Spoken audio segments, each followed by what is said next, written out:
The Big E Sports Show. Yeah, we got it going on, The fastest hour in sports entertainment. We don't just talk about the headlines. We bring you some of the most engaging and colorful guests each and every episode for your listening pleasure. Now, without further ado, here's your host, Elissa Walker Campbell.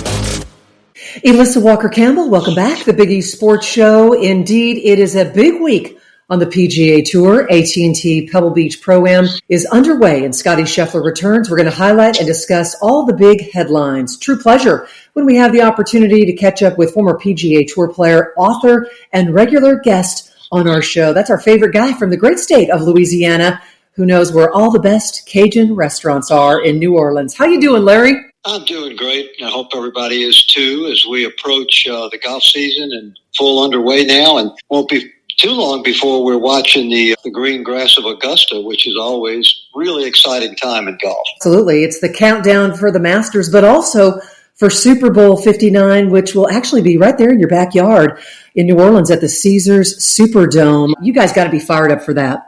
Yes, we are. And, we have security for this event, and I don't think anybody should have any concern whatsoever. They're going to actually block off, I think, an 8-square block area around the Superdome with very enhanced security and several thousand personnel and first responders and everything else. So it's going to be it's probably the safest place in the country to be on that day. Well, we want you to weigh in on the big matchup, the Eagles, the Chiefs. Certainly, it will be thrilling. I mean, can the Chiefs win 3 Super Bowls in a row? They just need one more to make NFL history. Yeah, I think in my mind, I think they're the favorite. I think they're going to win. They've got the motivation for sure. Both teams do have the motivation, but boy, to be the first team ever to win 3 in a row is tremendous motivation. Plus, they've got Patrick Mahomes, who, everybody talks about the it factor in sports and athletics, and he's got it. Whatever that it is, he's got it.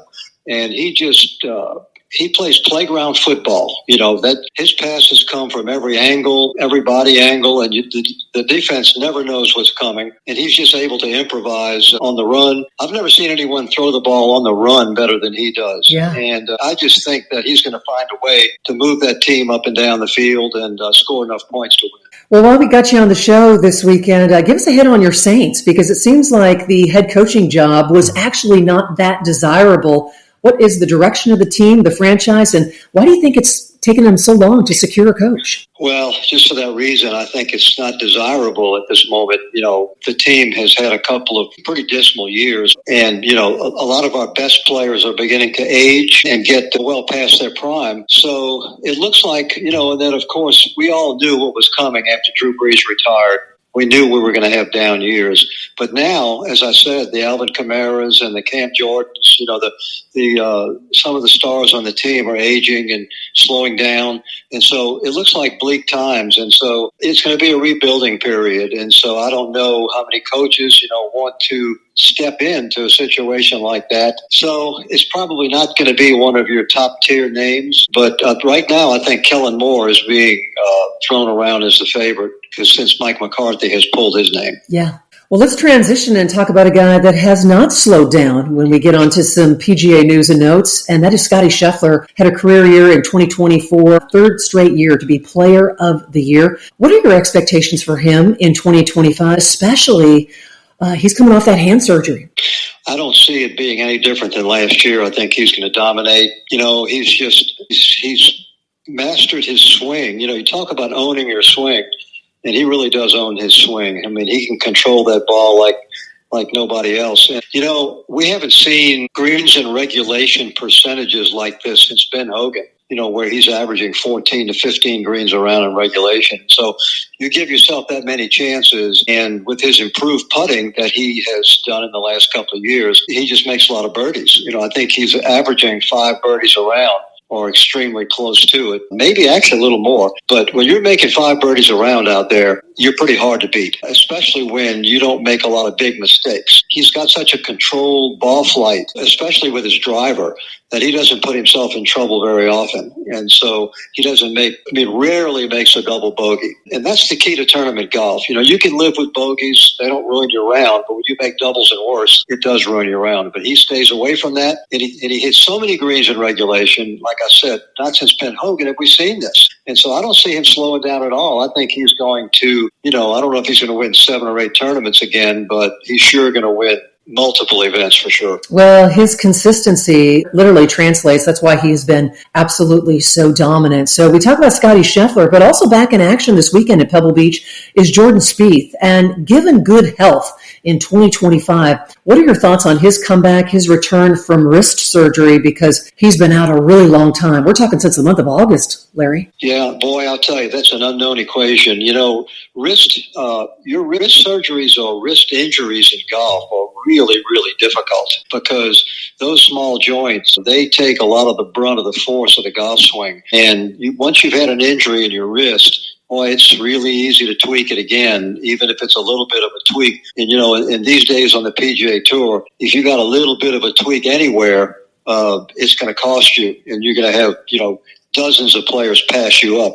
I don't know. He's so talented. He's a great putter, great short game, but we'll have to see how that wrist holds up. The pounding of golf balls into the ground really takes a toll on the wrist. And that's why, elbows and wrist injuries in golf are pretty serious. And we'll see if he can overcome that. But he's got a lot of talent. And if he stays healthy, he should have a pretty good year. Jordan Spieth, we're talking about, he actually didn't hit balls for 12 weeks and then took another month to play his first round of golf. That's a long time, a lengthy time to be knocking off some rust. You talk about the physical challenges from a wrist injury, but what about mentally when you've had that extended period of time where you're not playing? Yeah, well, you got rust that you have to wear off, and the only way to do that is, you can do all the practice you want in practice rounds, but you got to get out in competition where the tension is ratcheted up a little bit, muscles get a little more tense, and plus, psychologically, he's got to be wondering, boy, if I hit a shot fat, if I hit into the ground a little too deep, get too steep with it, is that going to really hurt my wrist? And is that going to cause some tentative swings on his part or not? We'll have to see. He'll have to trust it at first and see what happens. But, I know he's going to have some apprehension about it. Larry, as a player, what did you do over the years for prevention and treatment? You've played a lot of golf, and it is very easy to develop tendonitis and that irritation on the wrist. Overuse is a contributing factor. What were some of the things preventative-wise to minimize that injury? Well, you can do a lot of things. You've got some supplements that you can take that fortify the material that makes up the ligaments and the joints, and you can, that's one thing that you can do. The other thing is to make sure that your swing doesn't get too vertical, that the plane doesn't get too vertical, so that you're not taking deep divots, and digging into the grounds.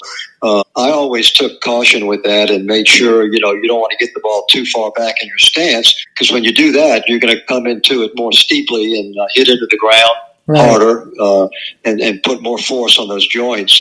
You play that ball a little bit more forward to try to encourage a sweeping of the ball with a very thin divot. Jack Nicklaus was famous for hardly even taking a divot. And Tiger Woods, because he picked it. He was a picker, not a digger. And so, I don't know if Jordan Spieth is going to have to alter his angle coming into the ball or not, but he sure wants to avoid, getting too steep and digging too deep.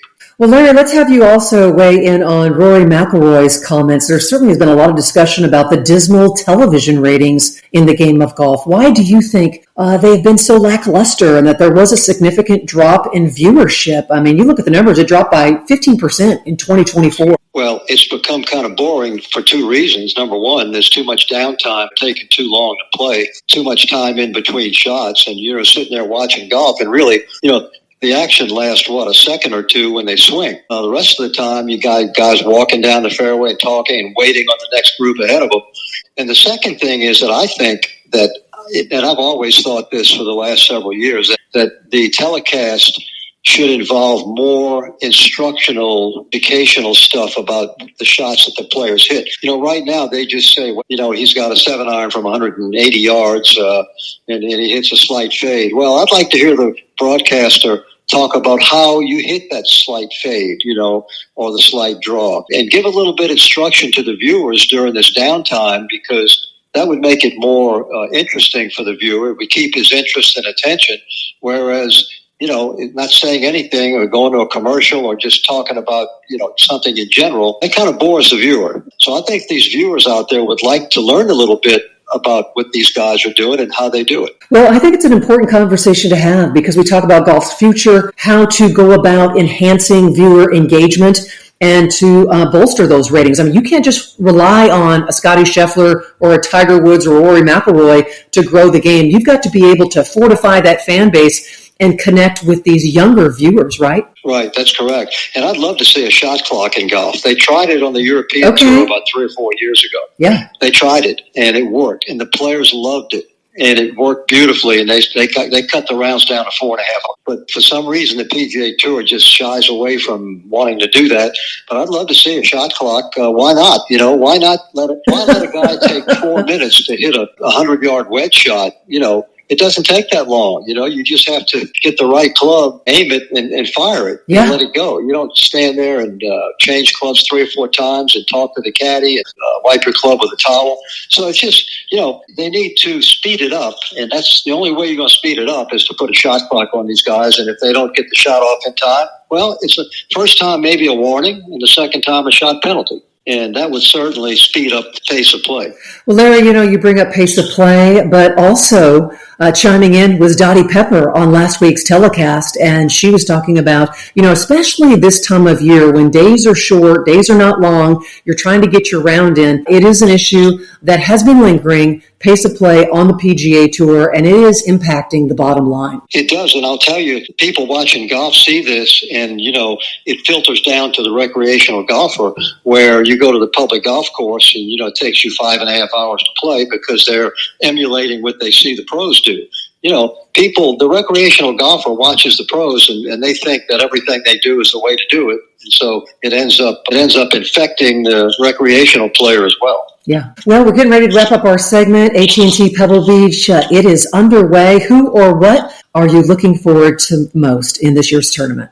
On a beautiful venue, yes. I'm curious to see what Jordan can do. I want to see how Scottie comes back from that injury. And also, which or who among the young players coming up are going to step up and make their name, put their name in the public eye, in the forefront. Every year we seem to have these players that pop up from the Korn Ferry Tour, and it's changed so much. I mean, we've said this many times. These guys on the Korn Ferry Tour, they're ready to win PGA Tour. They're battle tested with all the experience, and they're ready to win. So who's going to be the one this year? That's going to be up for Rookie of the Year honors and win some tournaments. It is always a true pleasure when we have the opportunity to catch up with former PGA Tour player, author, and that is Larry Miller. Go to his website, LarryMillerGolf.com. We look forward to another conversation here next week. Thank you, Larry. Okay, get out and play, everyone. It's weather's getting good. Talk to you next week. You bet.